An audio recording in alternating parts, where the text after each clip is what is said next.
Every day, children all across America wake up and go to school. It's something most of us have done. It's something most of our parents have done. We go to school to learn, to be educated, to become good citizens of the world. But is it still working?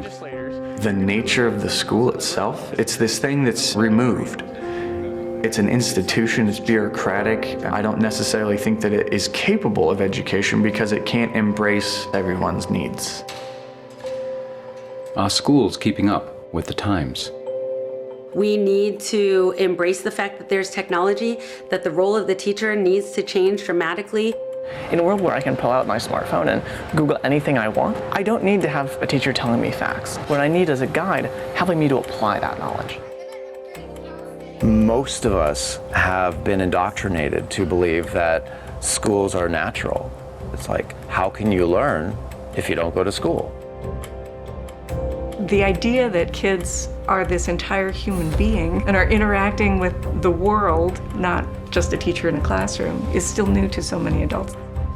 Learning is not the result of teaching.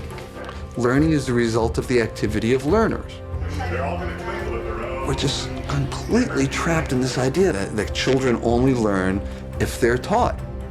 In ancient times, when we were born, we came into the world, we just lived. We lived and learned, and the two weren't separated. Living and learning are the exact same thing.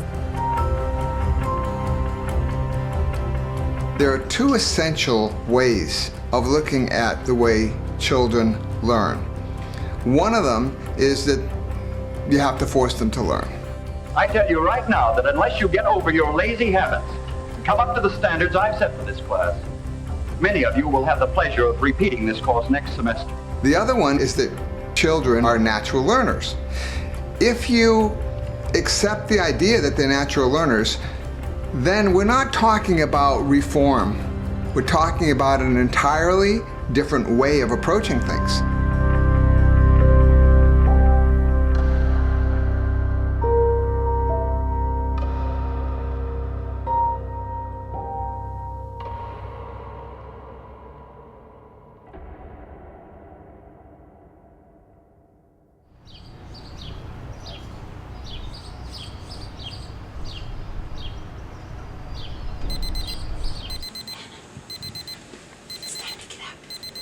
I've never liked waking up early or not being able to do things in the morning. Lily, it's time to get up, sweetie. School's like something that I always dread going to because you're going to be stuck in a classroom sitting there for hours and hours.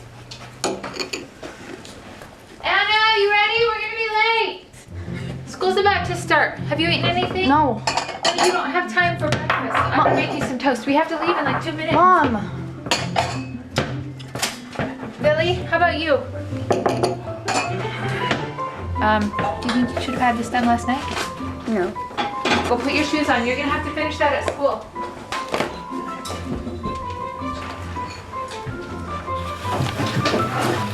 Mom! Here's your breakfast, Anna. Toast and water.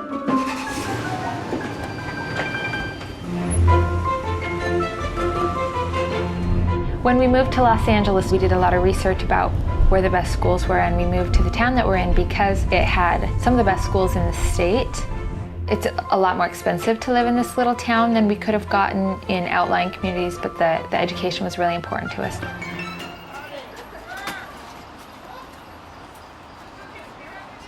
Well, the thing about school is basically you go to school and you can hang out with your friends for 5 minutes and then the bell rings and you go to class.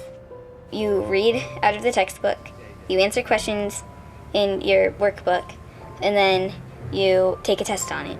And it's basically the same thing every single day. Like, there's nothing different. You just get sick of it.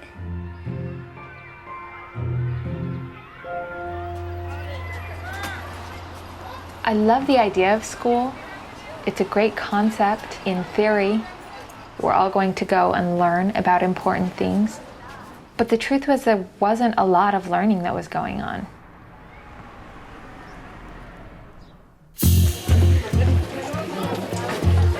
The biggest challenge that public education is facing today is doing things the same old way. We're kind of tinkering around the edges, changing things here and there, but we really need a dramatic shift in what happens in school. We don't need to have everyone come together at the same time, at the same place to hear a lecture.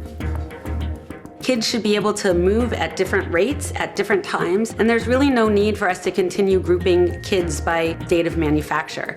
Kids should be grouped by what they learn, what they love, at the rate they learn and love. Allowing children to follow their natural curiosity is a concept that threatens long-held beliefs about how children's education should be tracked. I understand taking tests aren't fun. Too bad. We need to know in America. We need to know whether or not children have got the basic education. On January the 8th, 2002, then-President George W. Bush signed No Child Left Behind into law, which imposed frequent standardized testing on students as a means of measuring every one of them. NCLB stated that by 2014, 100% of students must perform at grade level. When the first incarnation of No Child Left Behind came out, I said, okay, well, this will be like the other ones. It'll kind of go over 2-3 years and people will realize it's a stupid idea and it'll go away. And now a dozen years have gone by or more and it's still there. A decade of evidence shows that NCLB has failed miserably.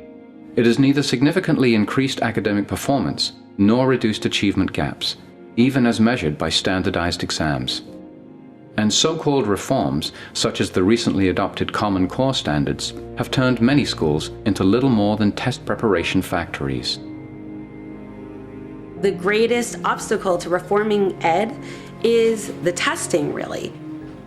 It's impossible in the current climate to engage in innovative practices when everyone is pushed to the same standard, which is measured in the same way by outdated tests. And we talk about differentiating instruction, yet we have a one-size-fits-all standardized test. I just find it shocking that we live in a country that's imposing something upon children that educators know is wrong, parents know is wrong, children know is wrong, even our president knows it's wrong, yet we're still doing it.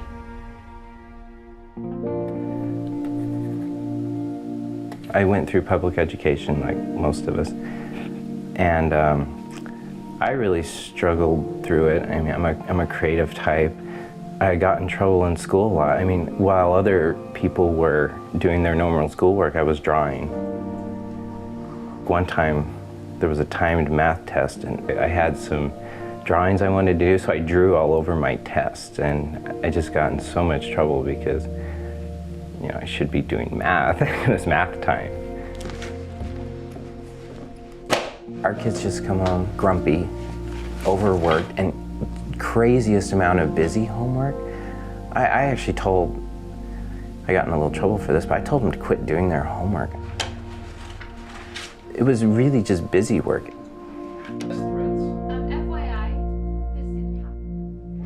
We take children at their most productive time, when they are so creative, when they have incredible imaginations, when they are even visionary. They can see the possibilities. Kids can do that. And we take them and we institutionalize them and tell them they have to do standardized curriculum all day long. It makes them angry, and then we have these angry young people running around, because they're not allowed to blossom. We need to really question what we're doing there, because I think kids could solve a lot of our problems if we just believed in their ability and talent to do it, and if we just supported them.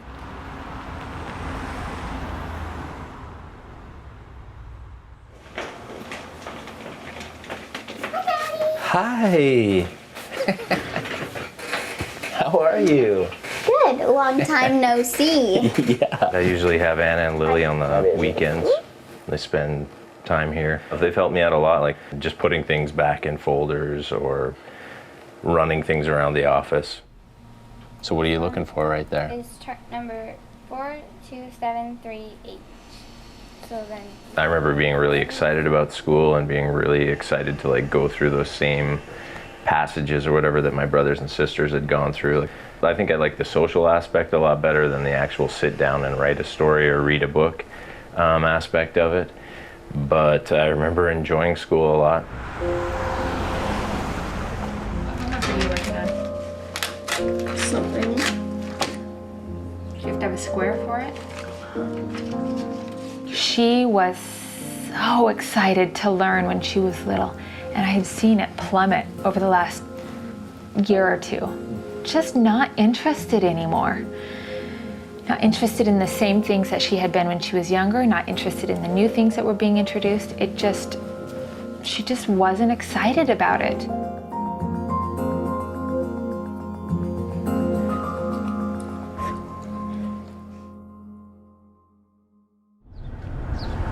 How's school today? School. Some people were being annoying. One day on the way home from school, Anna had said, "Mom, can I please be homeschooled?" And my heart stopped. I didn't even know where it came from. I feel like I'm not getting as high of scores, and it's not as interesting anymore. It really made me start to think and question what we were doing, and made me wonder about what other alternatives there were.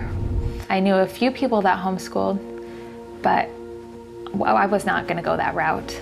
Do you think it's possible to enjoy school with a different attitude about it? Do you think there are some people who do enjoy school? Yeah. Are they doing something different than you're doing?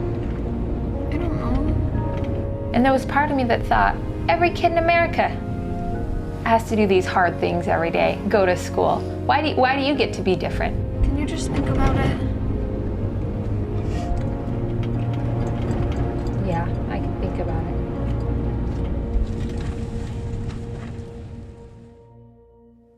it. I started to seriously discuss with Thomas and Todd the possibility of pulling the girls out of school.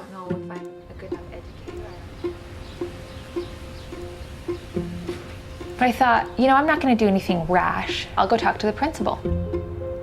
So we went in there, we told her our concerns, and you gotta understand too, this is one of the best public schools. We actually picked El Segundo because the public schools are considerably better than other schools in the LA area. So I just talked to her about this whole laundry list of concerns that I had and told her that I was considering some possibilities. So we're in this meeting and she was a little shocked because she's like, hold on, this is the best we have. And you're saying it's not good enough, and that's what we're saying. My kids don't know where they're going, they're not enjoying learning. I mean, kids love to learn.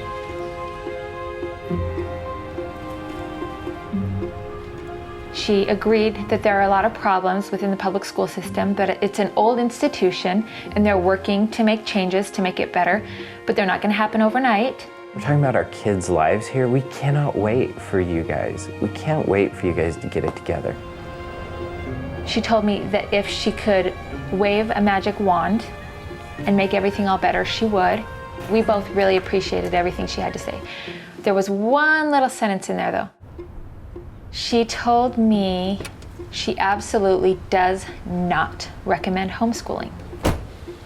And that caught me. I was curious to know what her reason was, but I didn't want it to influence my decision, so I didn't ask why.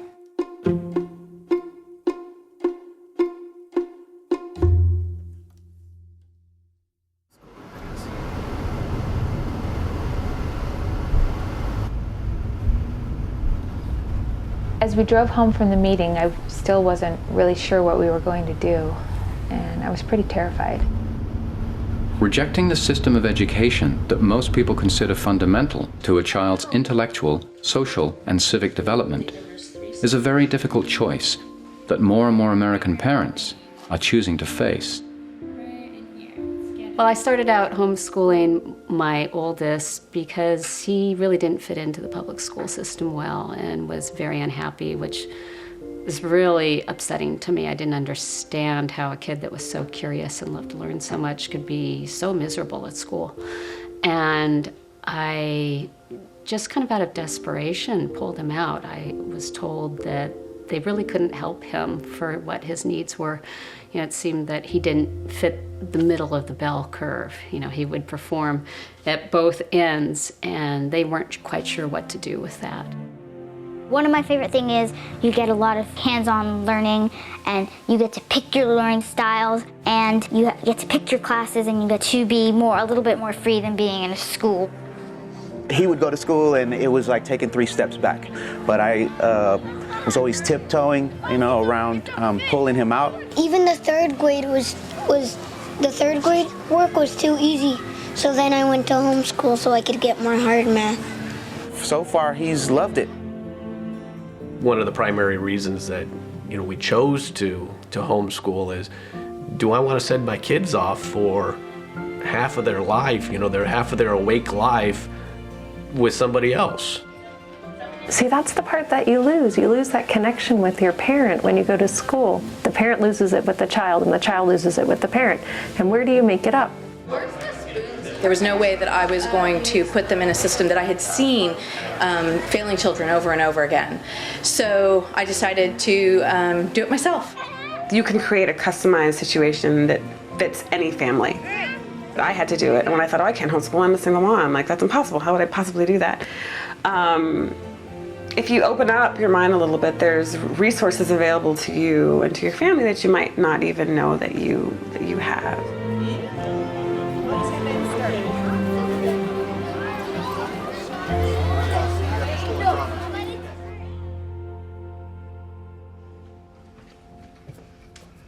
After Anna told me that she wasn't as good of a student anymore, and I started considering the possibility of pulling them out of the school, something else happened. I hadn't finished some of my homework, so I got something called a homework alert. Basically, what a homework alert is if you don't get it signed by the next day, you get a detention. Anna is such a good kid. She does not do anything wrong. She has never been in trouble in her whole life. I couldn't talk for a second. I didn't want to talk because I didn't want to run the risk of crying or anything. It broke my heart, and I just thought, she did the homework.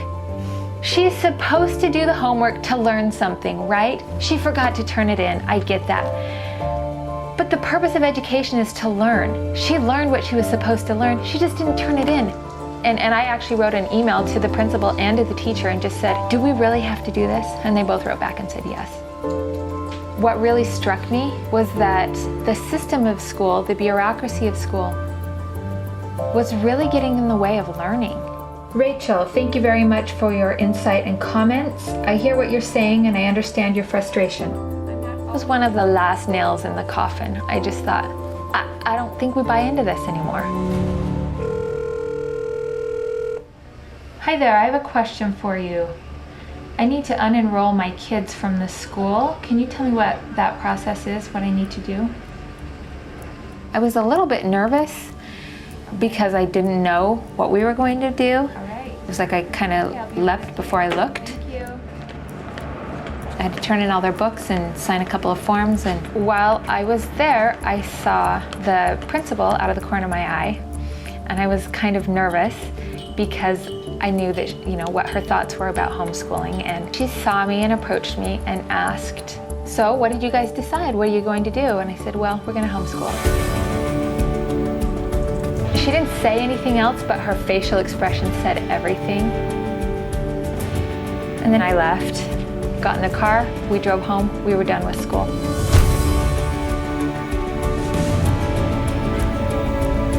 It was like so liberating, it's like I had discovered this little secret that no one else knew, that we didn't actually have to be compliant and obedient to the system that wasn't serving us.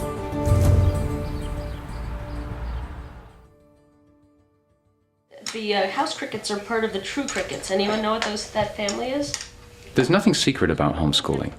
It's been around for thousands of years. But it started regaining attention in the 60s.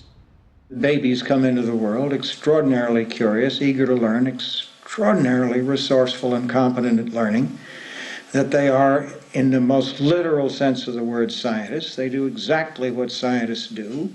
They use the scientific method in making sense of the world around them.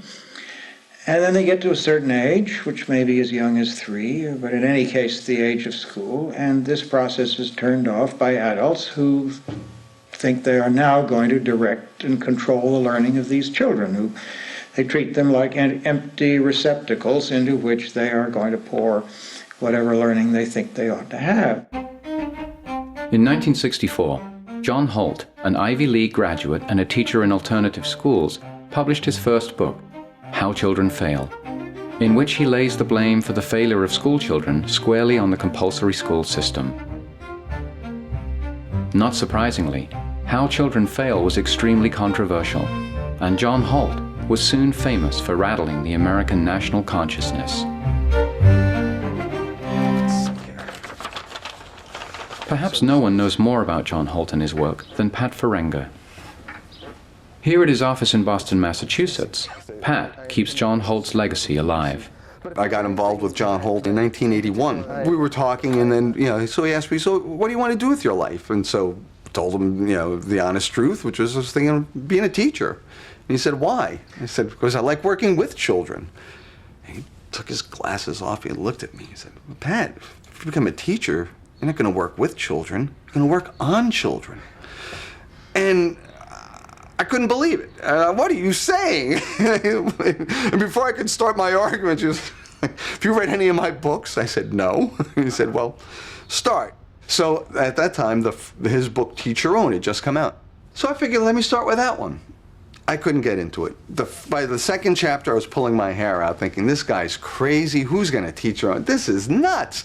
And so I remember talking to Peg Durkee, his business manager at the time, and she said, well, why don't you start with his first book, How Children Fail? So I read How Children Fail, and it made sense to me. I got it. And then I was able to engage John in all these conversations.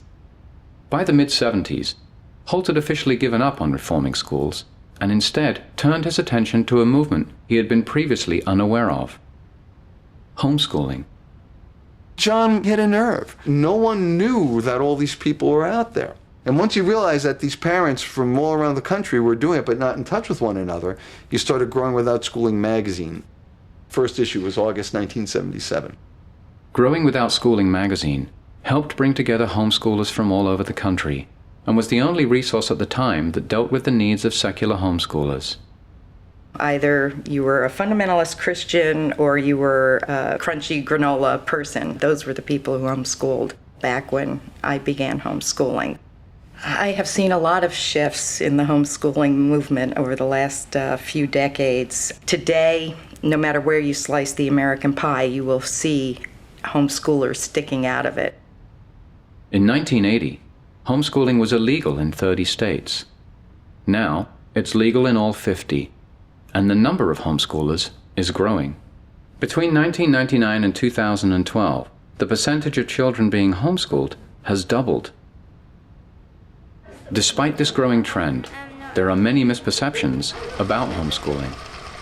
The general public's conceptualization of homeschooling is your kids stay at home all the time and you break out a book and start lecturing to them and teaching them everything. Homeschooling happens like pretty much everywhere, like in the car, at the grocery store, on vacation, at home, everywhere. There's so much that the public doesn't understand about homeschooling.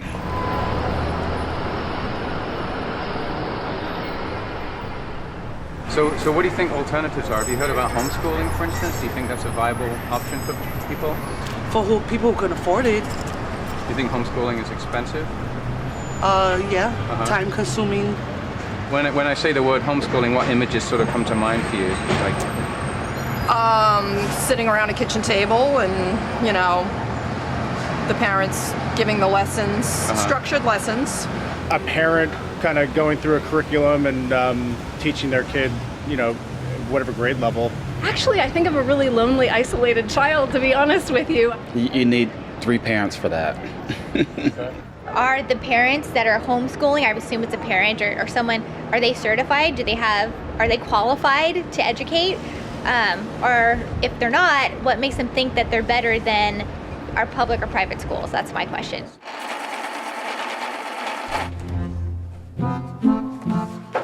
When we pulled them out, we had a couple soul-searching moments where we're like, you feel inadequate to the job. I mean, we're not trained teachers. I don't have a credential.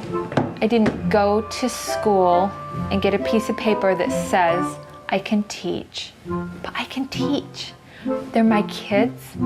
I know them.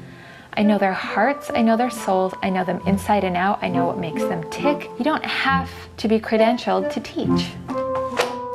On Sunday night, my mom told us we have to be ready for homeschooling, so we had to be dressed and everything at 8 o'clock, and we had to be at the table, and we were just gonna start. Okay, so we'll eventually get some, figure out a French curriculum or a French program that we're going to use, but since we don't have anything yet, we're just going to start learning some words out of this book that we've always had and we've never really learned French out of. So we'll start with la famille. What do you think that means? The family. Very good. That first morning for homeschooling, it was just school at home. It wasn't anything special, and I was like, what have I gotten myself into? Any word in French that is feminine gets la, and any word that is masculine gets le.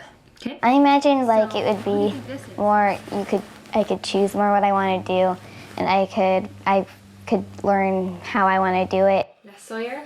So my vision of what homeschooling was like was that you recreated school at the table. You were going to have, from 8 o'clock to 9 o'clock, you were going to have one subject and then you would switch to another.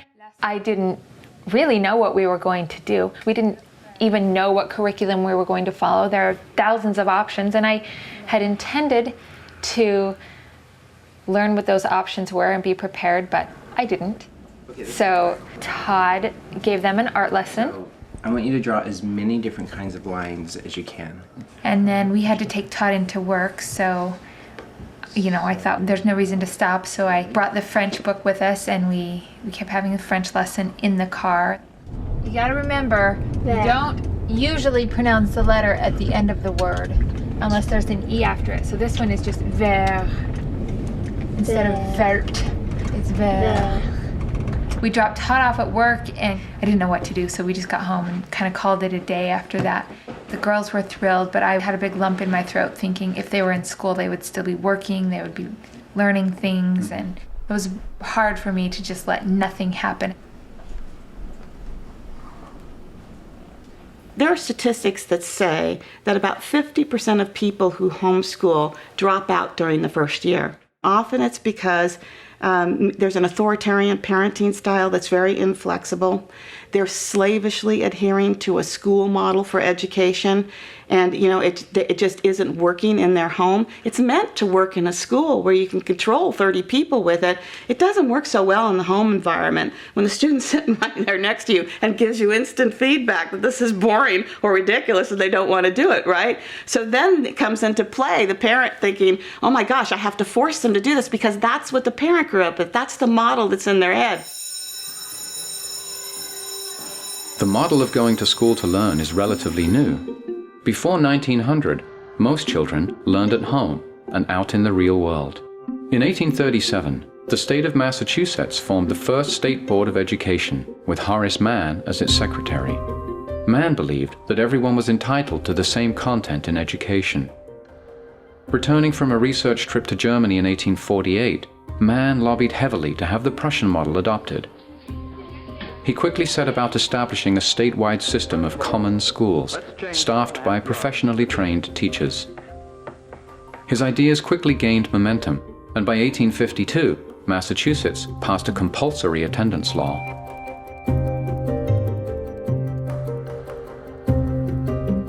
Mann also believed that school could become a great equalizer, and values such as obedience to authority, promptness in attendance, and organizing time according to bell ringing would help students prepare for future employment in an industrial age. And the whole purpose of it is to create a docile factory military workforce.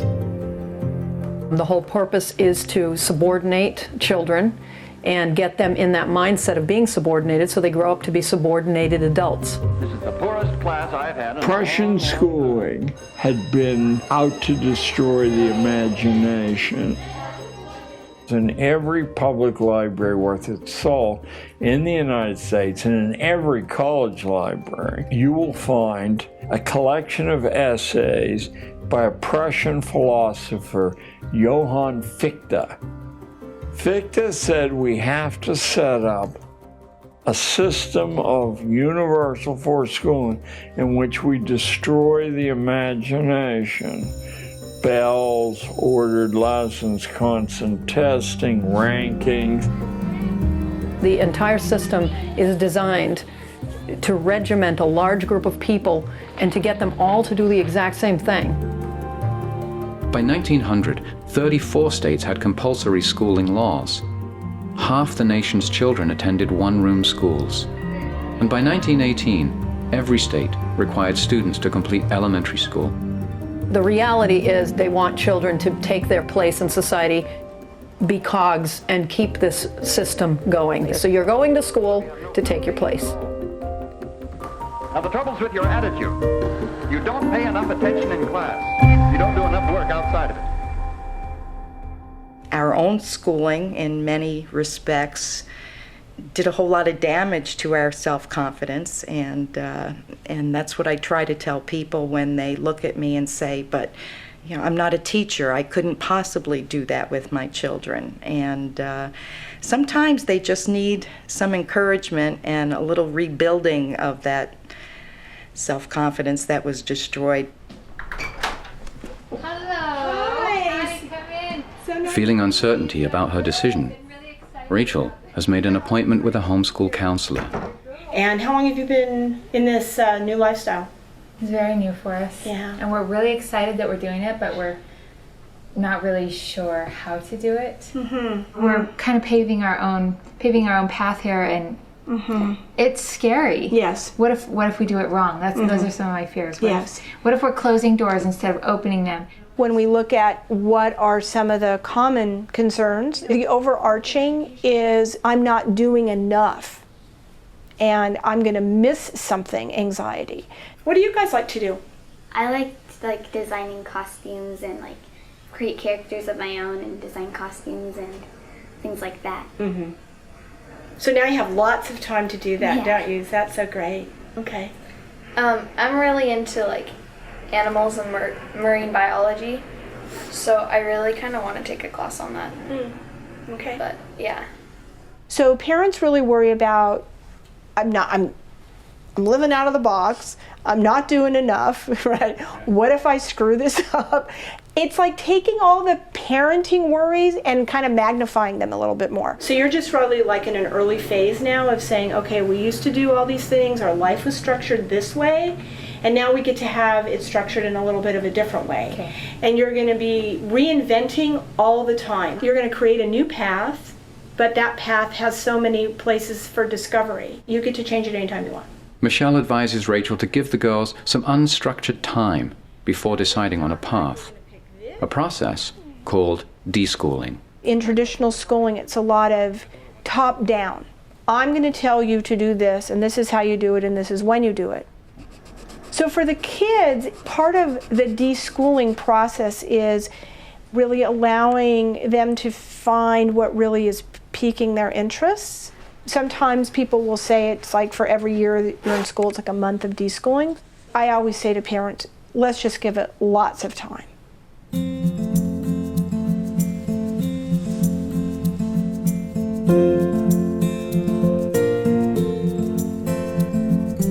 I want to give them the freedom to be able to really explore what they want to do, but I'm also really nervous. I feel like I have a different vantage point on their lives than they do. It scares me a little bit to give them too much freedom and leave it too much in their hands. The hardest thing is to get out of your own way. I call it my school brain, every now and then kicks in and starts going, but they're not interested in this, but they're this age and this is what you learn, and you sort of, if you can stop that and step back and trust that your kids are going to be okay pursuing what they are interested in, and then you're going to have a much easier time of it. hard for me not to judge what my kids are doing.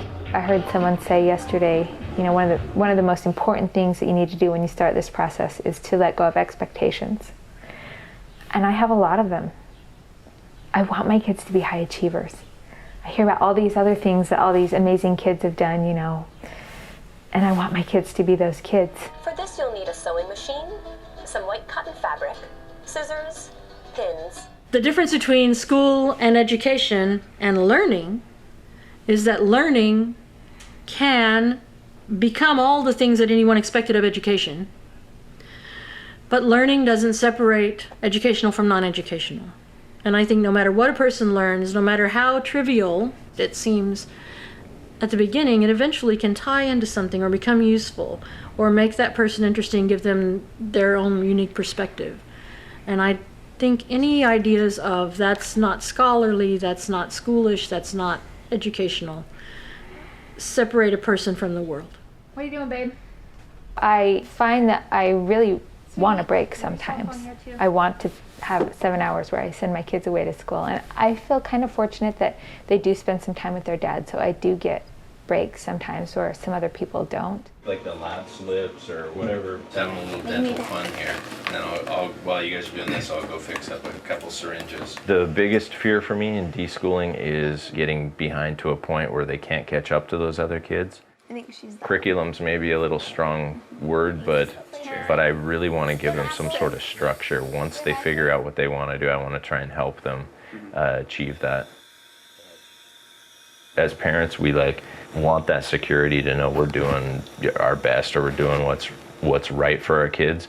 And for some reason, we get security in the fact that they have done their math homework and their social studies homework. But what did they really do? You good? I think what they really did isn't as significant as what they really can do if they're left alone. If they're really left alone to learn the things that they're interested in, they learn them so much better.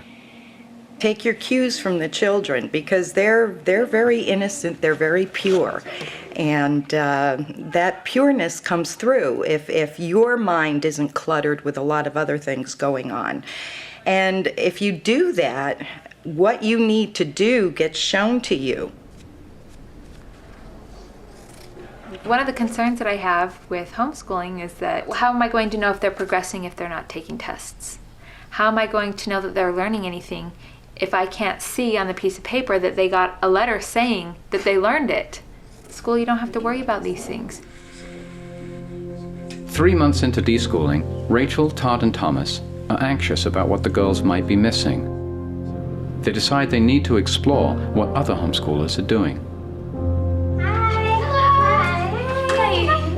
I was an elementary school teacher, and I thought I was going to take my kids to my school. I worked at a great school that I loved, and then my eldest did not want to go to school, and I thought that was very strange, but I honored that, and I ended up homeschooling kindergarten. Thought you can't make or break kindergarten. Started off very structured because I was a teacher, and kind of fell into it and then kind of liked it. This is kind of great. There's a lot of freedom here.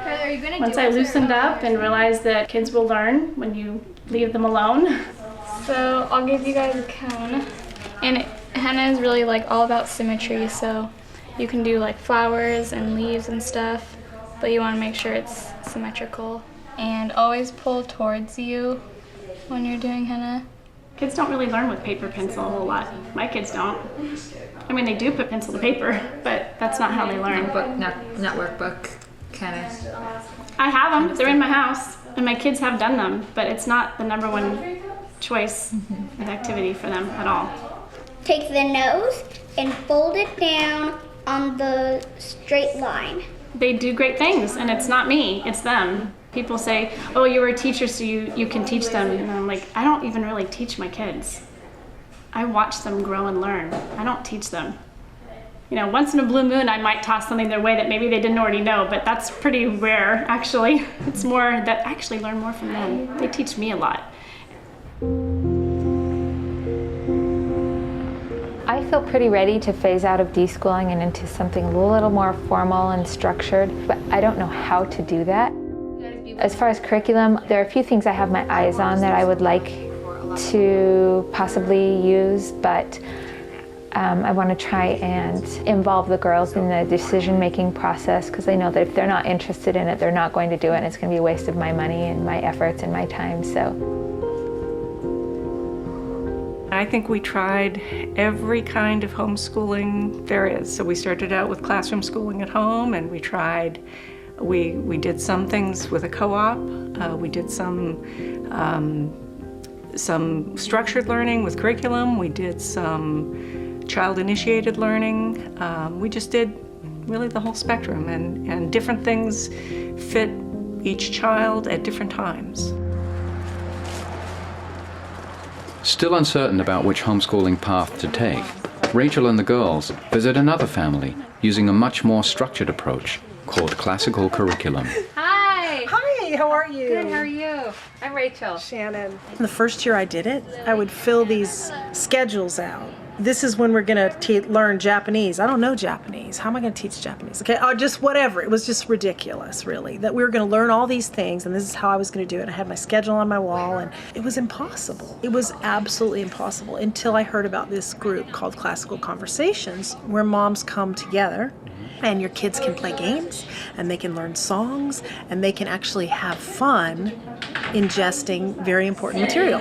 OST mustis NT, OST mustis NT, the Latin present endings are OST mustis NT. Classical education is a method of training the mind in a systematic and structured three-part process known as the trivium. Your girls are right in that middle zone, right where they're about to transition into what they call the dialectic stage. So they're going to be talking back.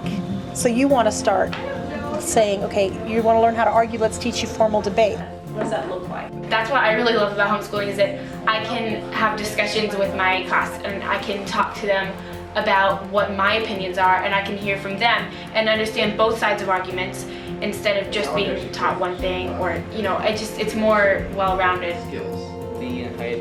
The classical method is language intensive, systematic, and rigorous. Is there a lot of work every week? There is so much work. I don't know, maybe it's just because I'm, this is real girl week. Is that my Latin? I think that the way that they learn it isn't really the way I would want to learn, but I can tell it really works for their family. Yeah, so this is the math. I miss a lot, and I fail a lot, and I make lots and lots of mistakes. But for the most part, it works. I think if I did nothing and failed at everything and everything was a mistake, it would still work. I don't know what it is about humans. They want to learn.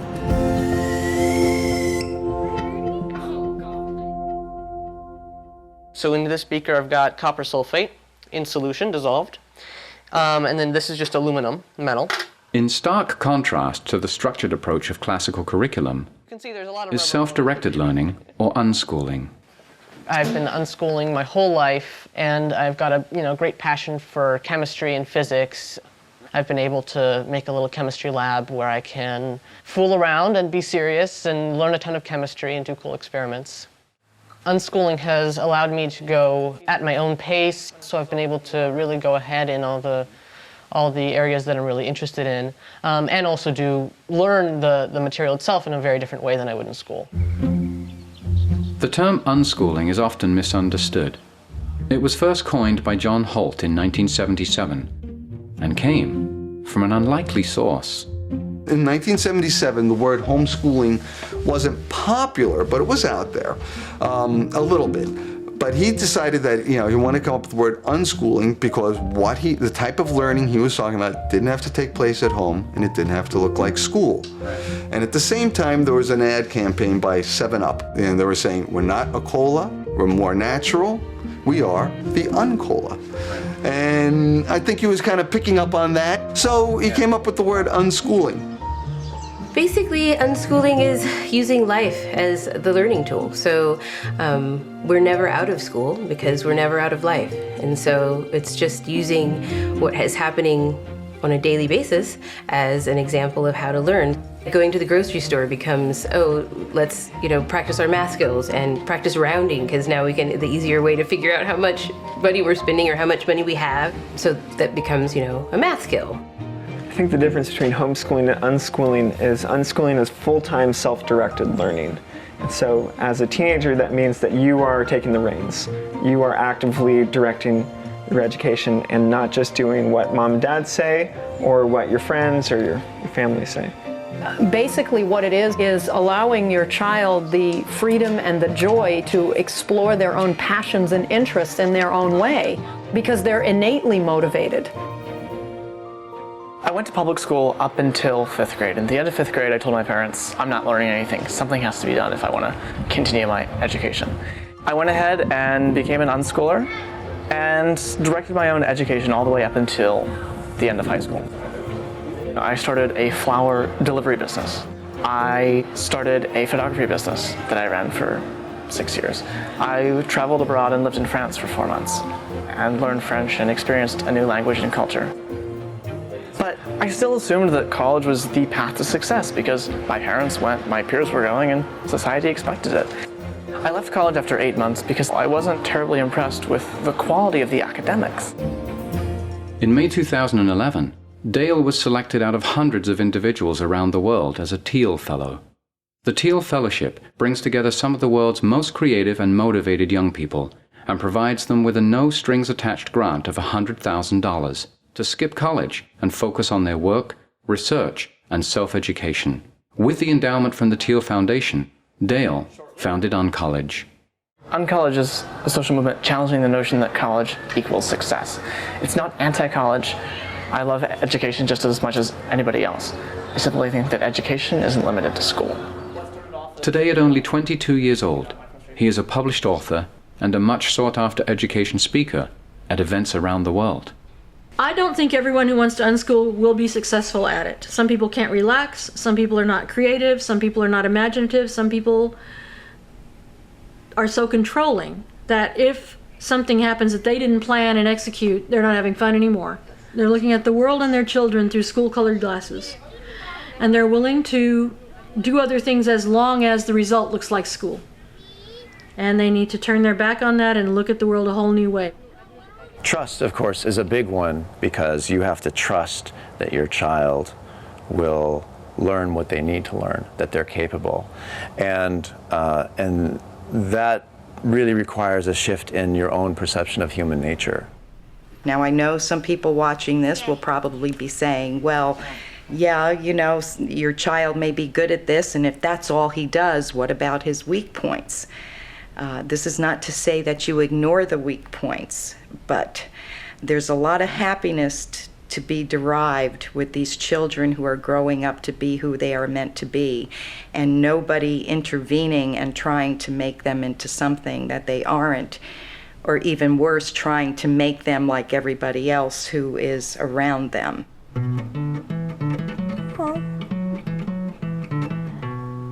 I just didn't really enjoy going to school very much. Some of the stuff they did didn't really make much sense to me. Every day these people were bullying me and stuff, and I wasn't learning much.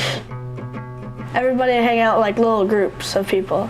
Like, you couldn't hang out with everybody in your class. There was just little groups of like 4 people, and they only hang out with each other. But like with homeschooling, I get to like see all of my friends, and they don't like exclude people from certain places. There's not like groups of people, and only certain people could hang out with them. This is my calligraphy set. My mom wrote a poetry book once, and I illustrated the pictures in it. This one drawing. Like some kids in school, they feel really uptight and they can't like express themselves and do what they want to do. And I feel like I could, you know, be around my friends and like act like myself. I'm more confident that I could go out there and do what I feel passionate to do with my life. You learn by just doing, I think, you know? You don't learn by having things checkmarked and things. The way you kind of learn how to use the camera is toy around with it and figure it out. I don't really have to hear a bunch of different teachers going into different classrooms. I'm on my own time. I'm like, okay, now I can do math, now I can do this. Just do whatever I need to do. And I don't gotta worry about cliques or anything like that in high school or anything. It's fun to learn without having to learn. You can just learn whatever you want when you want. And if you're not ready for something, you don't have to do it. And there's no like ranks, grades. Like you can do whatever you want and work on it. And if somebody asks me, hey, do you want to learn about this? Then I'll usually say yes. Instead of, you got to do this or else you'll not move up a grade. Well, one of the great things about unschooling is that it doesn't prepare children for a conventional life. If you want your children to live an extraordinary life, an empowered life, a life based in freedom and creativity and possibility, then it's great that they're not getting the constant message that says you have to jump through all these hoops in order to succeed in life. Because there's so many ways to succeed. And with information so readily accessible, the path to success and the employment landscape are constantly evolving. But I know I have the resources. I know that everybody has the resources, particularly with the internet these days. Like you can get anything you need. I feel like I'm pretty well prepared for anything that comes along my way. So many people are stuck in this traditional model of you do well in school, you get a college education, and then you're going to get a good job.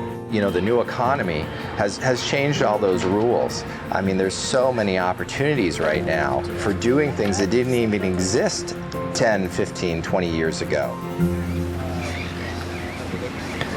I have a lot of education. I went to school forever. So what did I get out of my education? I got student loans that are crippling. And I was under the impression that if I stayed in school, I did everything that my parents told me to do, that I would be successful. But that's not the formula.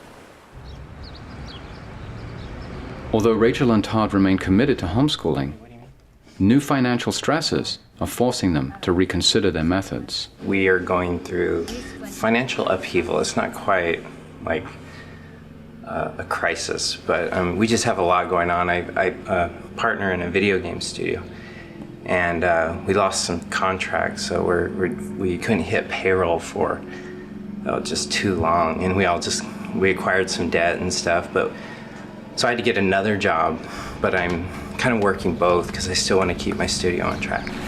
But it's just been really tough. After much consideration, Rachel has signed the girls up for a local independent charter school. The reasons that we decided to try out the charter school was because, well, it's twofold. Partly because they give us funding. That was the main reason. They give us money for materials or classes. And I do like the idea of having a little bit of oversight. We might explore things that we wouldn't otherwise. There's a difference between charter schools and independent study charter schools. An independent study charter school is basically a public school funded by state funds, but it's for families that want their kids to not be in the brick and mortar, to basically learn at home in their way, still following state guidelines, still having to do the state testing, but they can do their own style of learning. They can have differentiated instruction that they might not have in a regular classroom. Independent study regulations in California require that the student meet with a credentialed educational specialist, or ES, on a regular basis. My role as an ES is to monitor children that are in the charter school, the independent study charter school, to make sure they're following state standards, they're learning what they need to learn, they're taking the mandated state testing, and it's really just to keep the parents on track. Over at his office, Thomas is helping the girls with their first science assignment. I feel a lot more comfortable now as they move into like this, a little bit more structure. There's a little check there that I like. I didn't expect to join like a little school. I expected to just kind of stay away from all that, but it's nice because they fund classes that we do. Like me and Lily are both gonna take guitar and voice now, and they're paying for it, and I'm taking French, which they're paying for as well. A lot of parents sign up for charter schools simply for the funding. And you know what? I have no problem with that as long as they fill their end of the bargain, which is to do the work, make sure their kids are following those state standards, participating in the state testing, being respectful to their ES and to our school rules, they can have the funding. Lily is studying like life sciences is what they call it. It's kind of biology, really general biology. Anna her lesson today is about just statistical analysis, or like how a scientist develops an experiment. After reading through the textbook, Thomas and the girls decide to put their own spin on the assignment and take the learning outside. We have a cool camera. We're going to take a laptop out and somebody can take like screenshots of whatever bugs we find in there. And this thing really blows stuff up, so it'll be pretty cool. It kind of fits in with both of our things, so I think it will work out, but it wasn't in the book.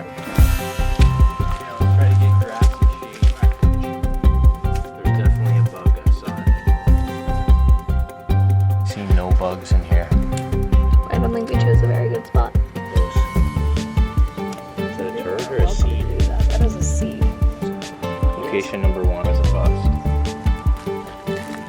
See if you can see anything in there. Oh, cute! I love really full leaves. Documenting all this. And then we saw an earthworm and a black bug, but we didn't capture it, but I saw it and my dad saw it. Alright, so what do we got? Anna, start gathering your stuff, getting it organized by subject. Okay.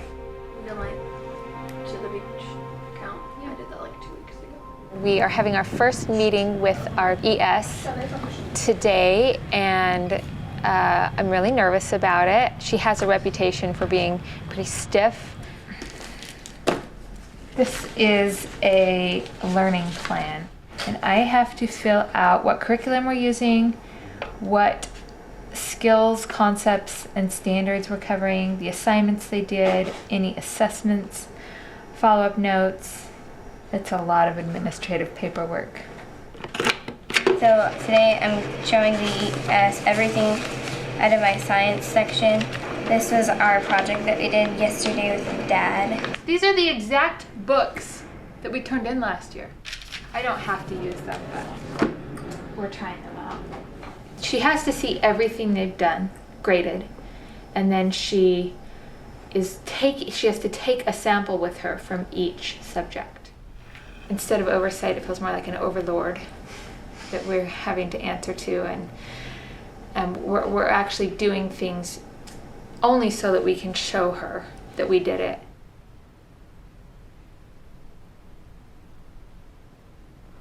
When she heard about the science experiment, she wasn't interested in what it was at all. She's just like, okay, can I see the lab write-up? And Lily's like, sure. And so she tries to explain this stuff. She's like, I just need the lab write-up, thank you. She doesn't really want to get to know us, I can tell. And if I feel like we should have some sort of relationship with her, if we're going to stay with the charter school and she's going to say her yes, which I'm hoping she doesn't because it's making it stressful. She actually taught us how to jump through the hoops better.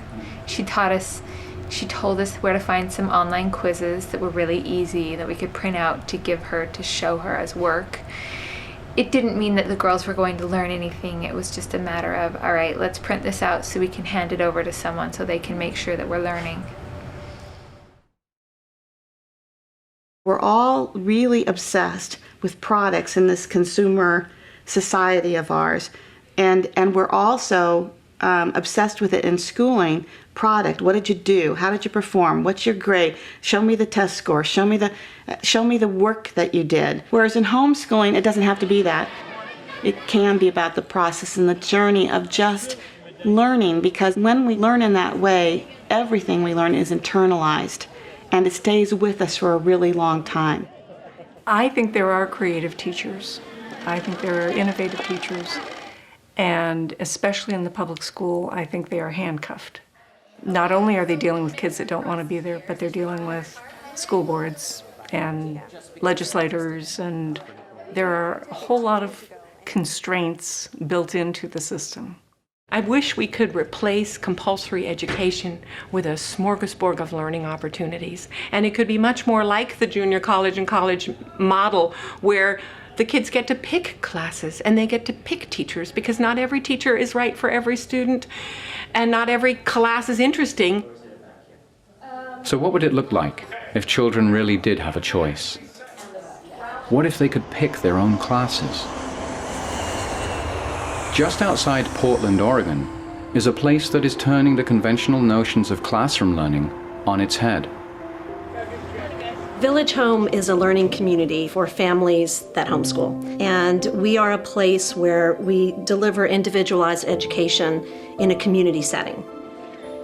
At first blush, when you walk in, it looks like some tables and chairs and kids sitting in them and somebody at the front teaching, but it's really not a school. What is different is the internal reality for the children. They are making a choice to be there, and they have been trusted by their families, by the teachers, to have a voice in their own education.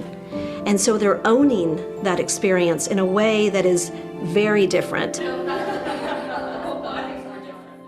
On that first TD, where it says class equals purple, ID equals purple, if you put ID equals purple there, it will apply that style right away, as soon as the page is rendered. Village Home offers a huge range of different ages and different topics and different subjects of classes that you can take to supplement your learning that you do at home, or, some people are taking Village full time. Really, the backbone of what we're about is choice, and we don't think that learning can happen if somebody's not at choice in that equation. All the students really want to be there and they want to learn, so it really changes the environment versus like public schooling where they're all just counting the time until it's lunch or recess. Here's the question on number 2. To our family, homeschooling is more about the fact that our family is directing that, rather than some school district or some state or some federal mandate saying, this is where, when, and what your child will learn. Jack is someone who's grown up realizing that he has a very big say in what he's going to learn and what he's going to invest his time in. And it's very different from kids who have been basically told what they're going to learn, and maybe they get one elective. Our teachers have a lot of free rein to do what they want to do in the classroom and to be themselves in the classroom. And that's actually an important part of the community too, is that there's a lot of trust built into our system.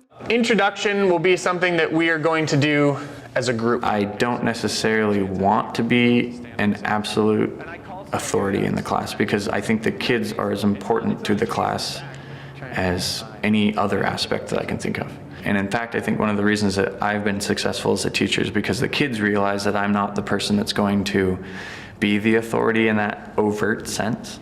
I'm the guy that's going to let them have a participatory role in these conversations. One of the things about Village Home in particular that is a real strength, and this is true in home education in general, is you have mixed age learning. And mixed age learning is so powerful. Ready? Point. Class. The tap and ballet class is being led by a student at Village Home who's 16, and she's an accomplished dancer, and she wanted to provide an intro to tap and ballet. And so she proposed a course, and we put it in the catalog. And so the kids can definitely express their leadership by providing learning opportunities for other kids in formal ways and not just informal ways. All of the research indicates that the intrinsic motivation to learn declines through adolescence. And what we're finding in our setting is actually the opposite of that. It's our teens that are asking for more and digging deeper and exploring new areas. We should put in more sample text.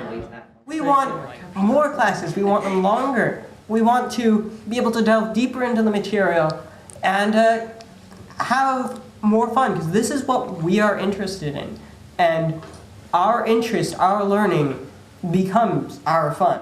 I think the best thing that we're doing for the teens is we're not isolating them from life. These kids at Village Home and that are being homeschooled are engaging in the real world, and learning isn't separated from life.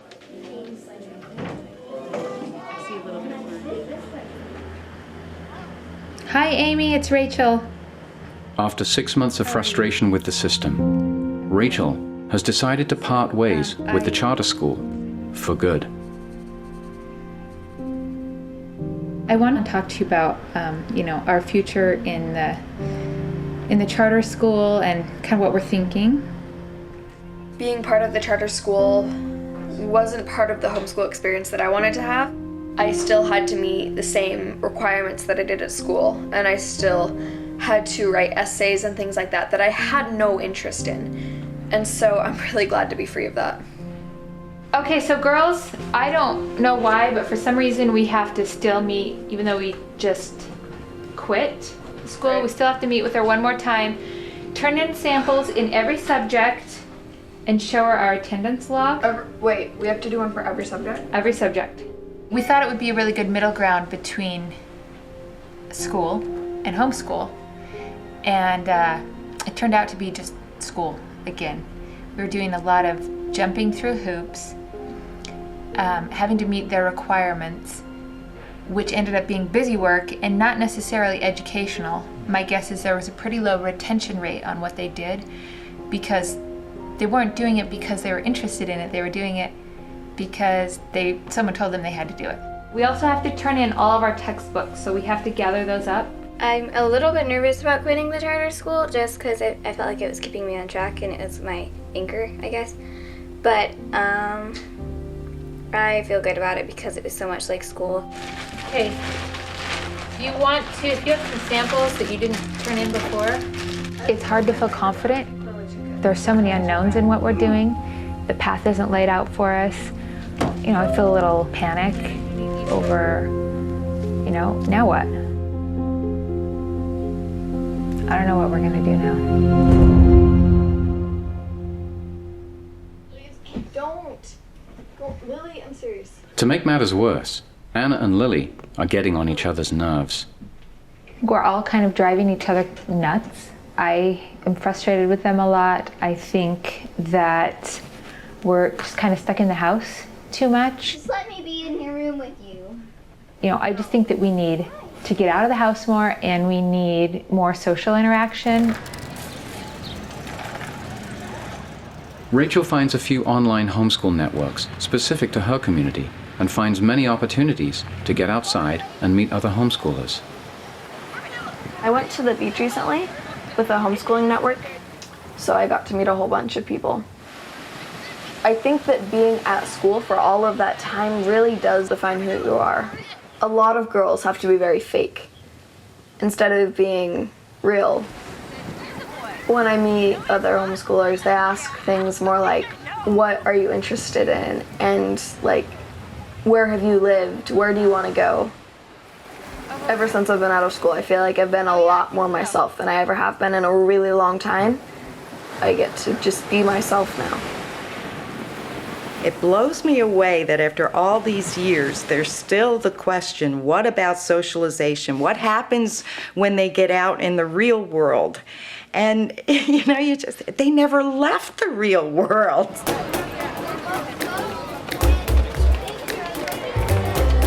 I love the question of how do you socialize. I think that's my favorite because I'm like, do you have any friends? Well, I'm talking to you right now, and this is kind of how it works. It's a back and forward conversation.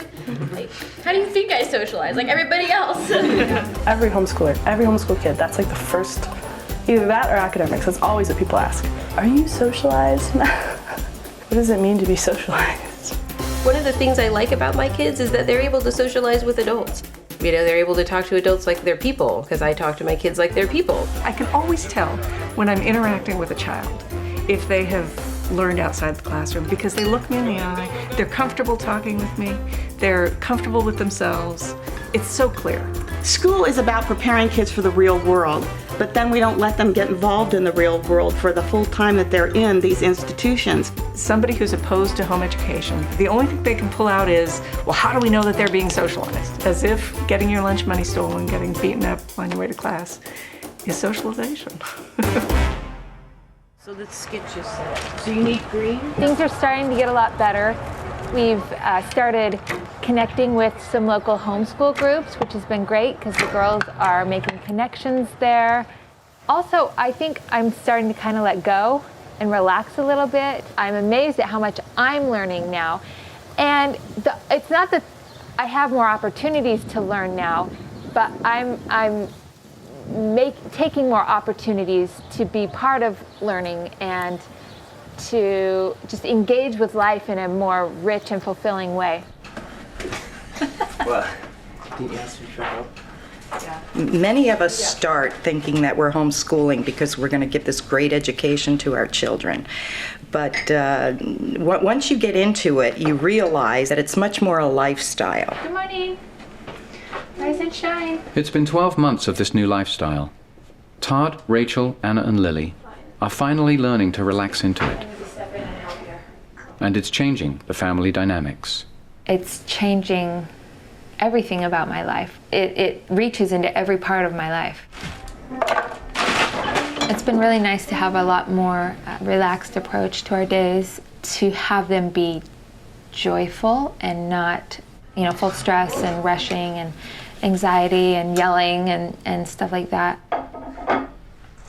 They've been given permission to kind of pursue their own interests, and they're free to basically go down any creative path they want. I want to show them what I'm passionate about, like unapologetically. It's like you can take it or leave it. You don't have to do it, and obviously art is that for me. And as it turns out, they both do a lot of visual art. Okay, so these are the 4 main characters. Let me tell you a little bit about each one so you guys know what to do. We're working on a little family-friendly puzzle game, and so we have a little cast of characters. They're kind of cute, Just come up with some ideas. There's no wrong answers. This is the time called brainstorming. I have Lily working on some costume designs for this Valkyrie kind of biking warrior girl that we need. And then Anna is drawing a fairy. They dig it. Any chance to create, they're just thrilled. Wow. Okay, tell me what you're thinking. It's exciting, look at that. I was thinking I was going to make this one like that, and she can run in it. Yeah, that's good. They have open access to the art software that I use, and in fact, I leave the art I'm doing professionally on my screen, and oftentimes they'll just come and work on it. I'll make sure they're saved versions so they can't screw up anything. I like her hair being really long too. That might be cool if it was as long as she is tall. Longer. I just let them fully into my universe, and we'll see what happens.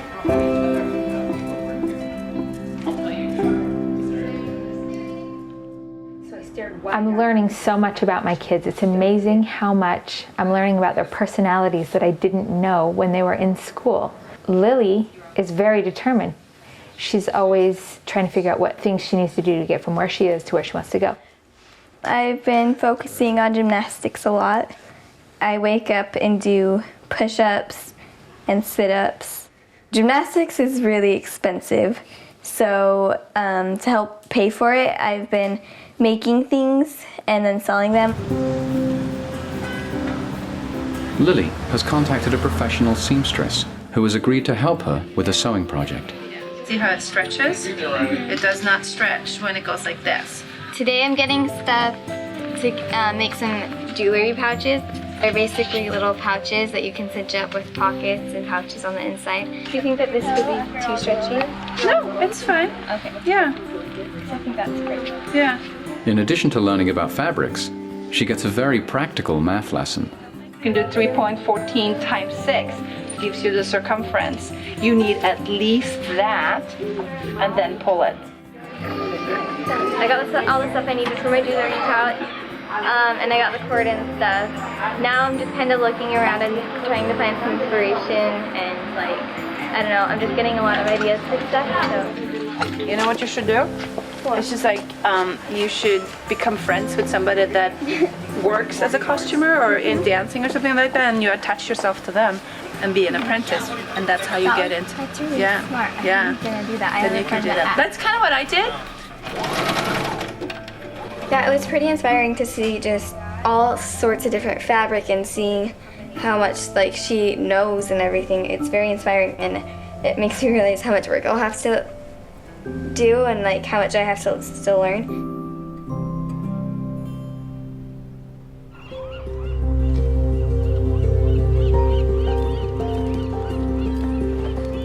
The sea lions can bring their back flippers forward, and that allows them to be able to walk on all 4 flippers when they're on land. So I really, really love marine biology, especially aquatic mammals. I like that I have all this time to be able to follow my passions, but I am a very serious procrastinator. I just don't really know how to get where I want to go yet. I'm trying to figure it out, but it's hard. I am really seriously thinking about going to high school. High school is kind of an easy thing to fall back on. We have about 7 northern fur seals. All of my friends from middle school are going to the high school in the fall, and I kind of want to be there with them.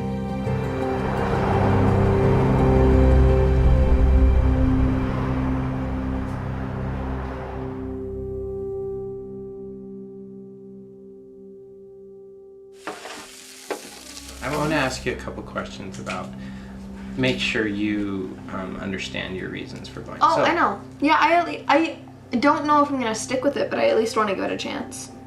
Well, I wonder if you can audit it like they do with college classes. Because if you just want to be there with your friends, that's understandable. That's not the only reason. So you want to go there and get into a textbook and I want to and try have it. more. Okay. I respect.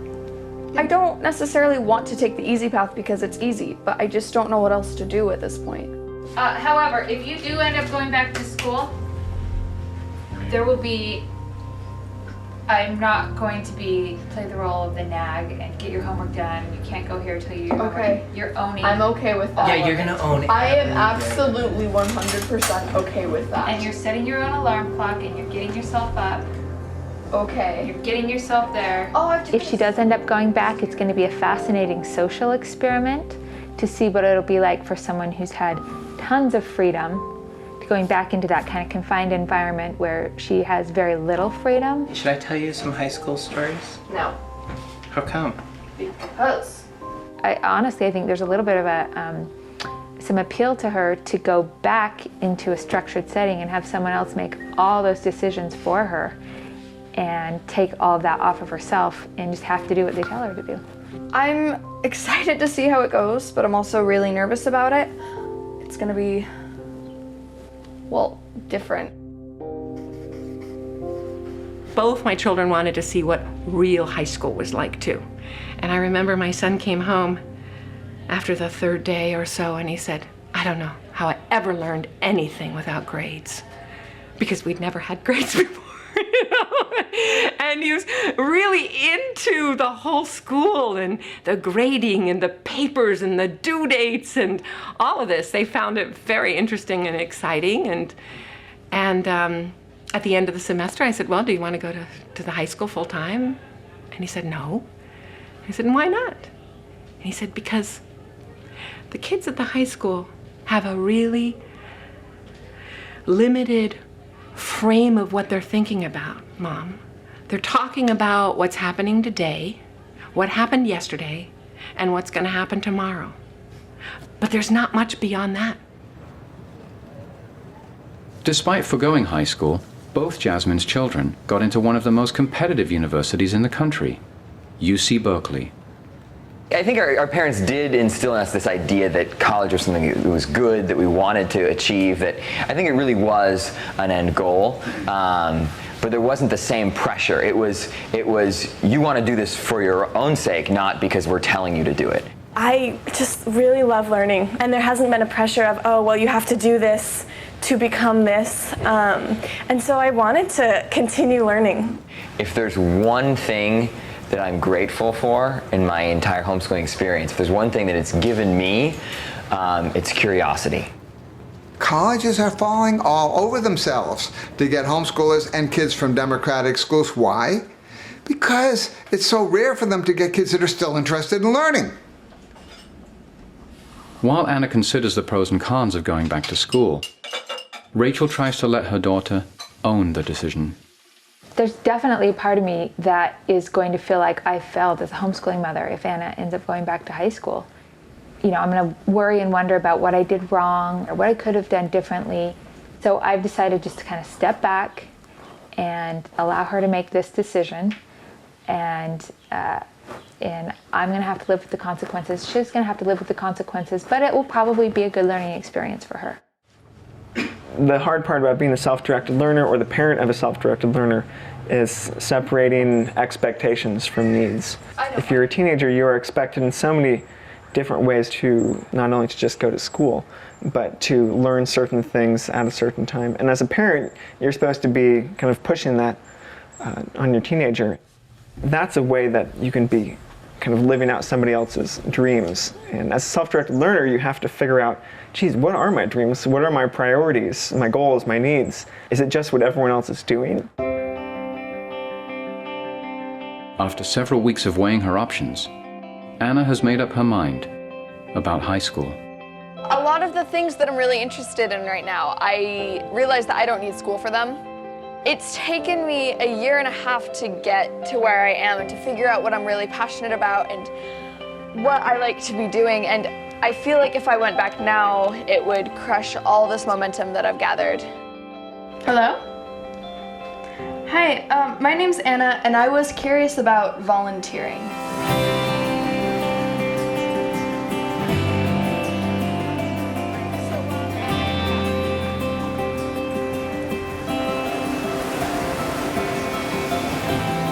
Our entire life we've been guided by teachers or by the principal or by like school rules or by our mom. We've been just like guided, like this is what you do now, this is what you do now.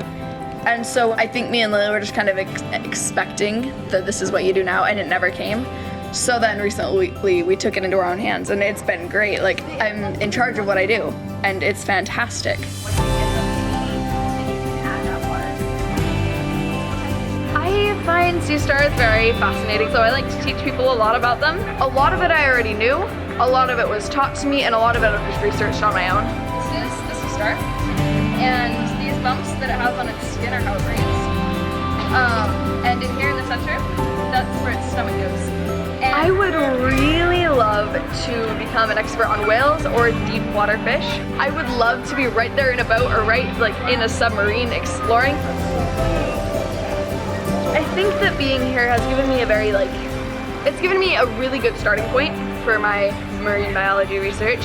And if the time comes that I do want to volunteer at a larger aquarium, then I feel like I really am ready.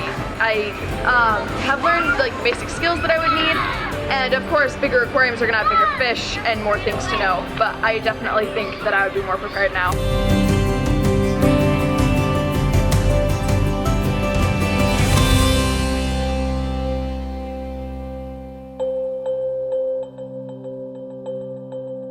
Times are changing. Schools are not. And parents want to know, well, what can I give my child? If the salvation of school is really just an empty promise, what is it? And then they realize, me, my family, my community. If you're thinking in terms of what's best for your child, you definitely have to at least consider homeschooling because the benefits are just tremendous. What I'd like to see is a world not where schools are gone. I'd like to see a world where there are so many different types of schools and a lot of different schools, especially small schools, that are trying out all these different little innovative practices, and they're tinkering, and there's constant reform and innovation happening that pretty much everyone's needs get met. And in that world there would be a lot of homeschooling and unschooling, and there'd be a lot of school too. And that's fine, because homeschooling is not for everyone.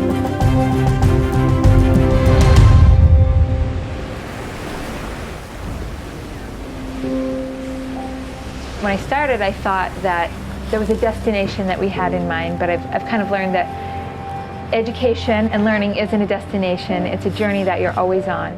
I'm confident about where the girls are going. And so it's like, how can they be happy now? Like, what do they want to do with their life? What do they want to accomplish? My kids are still learning, they're still evolving. I'm still learning, I'm still evolving. We all are, and I think that's a really beautiful way to approach life. Now, this is harder to see because the Fibonacci in this is scaled really close, so you have to look close. We've tripped and stumbled and tried a whole bunch of different things, but I've learned that's kind of a universal thing. Everyone has to find their own way and find what works for them. each child is a custom person, you know, they're an individual, completely unique. So you've got to tailor it to your child, and not just all your children, each one individually, specifically. I'm gonna just draw. Our life as homeschoolers isn't perfect. Our life in the public school system wasn't perfect. There are trade-offs. No matter what kind of lifestyle you choose, you're gonna miss out on something. But for us, we find that we're gaining things that make the trade-offs really worth it.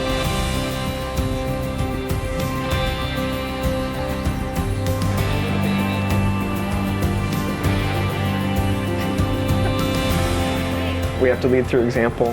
What is there, 3 million plus homeschoolers right now? As that number, keeps creeping up, more and more people are going to know a homeschooler or an unschooler in their community, and no longer will they be some, mysterious stereotype-riddled freak show. They will be the person who I know who chooses homeschooling, and they're just fine. Homeschooling is probably the single strongest force at changing the education paradigm for everyone. It's ripe for change, and whether homeschooling, unschooling, or something else is going to be that big change, I'm not sure. I think that's not as important as keeping homeschooling free and legal and available to any person, any family who wants to step outside of the traditional system. I think as long as we have that in place, then the revolution is here.